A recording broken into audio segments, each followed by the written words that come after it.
Muy buenas gente, bienvenidos a Ipati Sport. Aquí encontrás todo relacionado al fútbol paraguayo y lo que pasa en las diferentes ligas. Comencemos. Julio dos Santos, de 39 años, vuelve a Barrio Obrero. El Ciclón reveló este viernes en sus redes sociales al cuerpo técnico de cara a la temporada 2023. Dos Santos ocupará la secretaría técnica junto a Blas Cristaldo. Teodoro Arce, de 22 años de edad, sigue sin arreglar su situación con el general caballero de Juan León Mallorquín. Según su representante, Lucas Domenech, no acepta firmar el nuevo contrato propuesto, porque no hay mejoría económica para el jugador. El presidente Julio Aldama dijo que el club ya había arreglado con Teodoro Arce un nuevo contrato con una mejora económica importante, pero por recomendación de su representante, decidió rechazar la oferta. ¿Qué pasará con el jugador? Vamos a ver qué pasa en estos últimos días.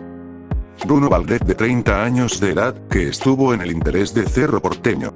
Va al fútbol brasilero. El defensor paraguayo aceptó la oferta del Cruzeiro. Viajará entre el lunes o martes a Brasil para los chequeos médicos. Y firmará hasta diciembre del 2024. Blas Armoa, de 22 años de edad, continúa en Tigre de Argentina.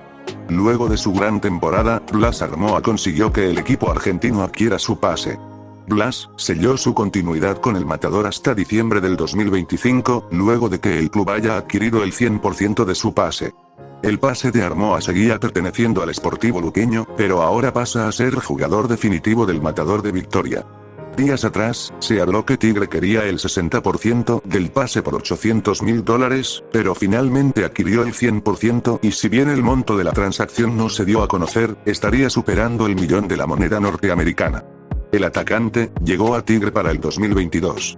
En la Superliga, jugó 16 partidos y anotó 8 goles, pero sumando todas las competencias del 2022, Armoa acumula 23 partidos con la camiseta de Tigre.